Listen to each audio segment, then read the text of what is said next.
Now, section 13.4 and 13.5, I have a bit of a dilemma here. When I'm teaching this, I might often look at 13.5 first and then go back to 13.4, because that really is the sort of more natural order that these things come in. On the other hand, I can see the logic of the book in teaching us section 13.4 first, and then when we get to 13.5, explaining what that technique was for, right? So in section 13.4, we're just going to learn a technique. It'll seem a bit of a weird thing to do, just following a set of steps because the book tells us to. And then when we get to section 13.5, we'll realise why we have a notation for that and what the technique's for. Now, in these videos, I'm trying to follow the book through in sections, so I will follow that idea. But the important thing, really, if you're looking in order and you're doing section 13.4, you'll be thinking, well, why are we doing this? What's the point of putting these extra numbers in, these things that we're calling limits, and then putting the numbers here and there and working things out? If you haven't understood 13.5 yet, if you haven't learnt 13.5 yet, section 13.4 is entirely just, here is a thing that we can do, here is a notation for doing it. There is no explanation as to why. When you get to section 13.5, there is the explanation as to why that thing would need a special notation, okay? So here's the idea. I'll pick a different example to the book, just so that you've got something else to look at. So I'll do 13D, question 1, part C as my example. So I want to integrate square root of x with respect to x. So this thing at the moment is called an indefinite integral. We've been calling it an integral, we'll call it now an indefinite integral. And that indefinite integral I can rewrite as integral of x to the power of a half with respect to x. And if I did that integral, I would get the answer x to the power of 1.5 divided by 1.5. Okay, and then I'd have plus a constant added on as well. Now, with an, for the moment, let's put the constant in there. That's an indefinite integral, that's what we've been doing so far. With a definite integral, what we do is we have two numbers that appear here. These numbers are called the limits, this is called the lower limit, and this is called the upper limit. So the integral, and we say the integral from 0 to 4 of the square root of x with respect to x when we're reading this. Integral from 0 to 4 of x to the power of a half with respect to x. That's the way you read that notation.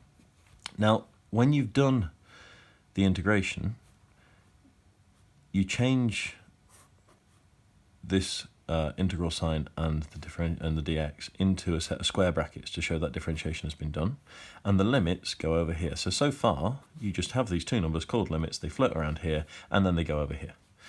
And what are they for? Well, what they're for is this. Take the 4 and substitute it in. 2/3 times 4 to the power of 3 over 2 plus c. Put that in a set of brackets. Do another set of brackets where you take the 0 and substitute that in. 2/3 times 0 to the power of 3 over 2 plus c. Okay, so whatever the upper limit is, substitute it in. Whatever the lowest limit is, substitute that in. And then you do the upper limit, take away the lower limit.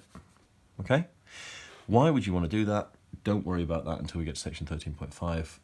With some sense, the book is just training us to do these things that we're calling definite integrals. So if it says find the definite integral with these limits, this is what you're trying to do, okay?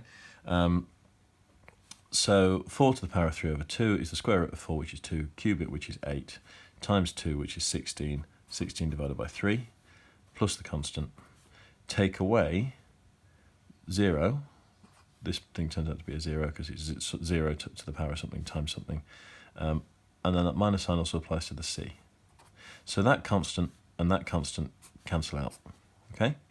And in fact, you can see if you do this for any function, so if we integrate something or other with respect to x from the limit a to the limit b, we're going to end up with a set of brackets here from a to b, and that would be, well, whatever the integral of this thing is, plus a constant. And when I then substitute in the b, so put a b into the function, substitute the a into the function, I'm going to have a plus a c here and a plus c here. There's always going to be that plus c bit, and there's going to be a subtraction. So this c and this c are going to cancel out.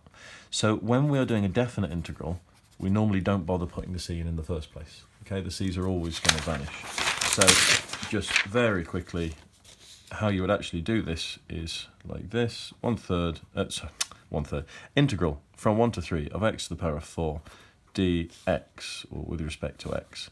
Well, that is x to the power of 5 divided by 5 from 1 to 3, and I've not bothered putting the constant in there.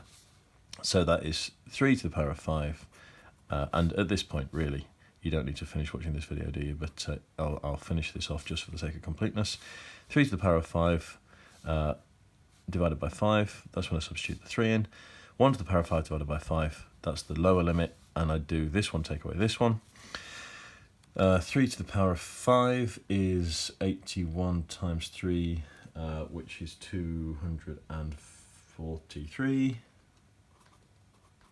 243 fifths, take away 1/5, which is 242 fifths, and we can simplify that a bit, turn it into a mixed number instead of a top over fraction, but that is everything in section 13.4.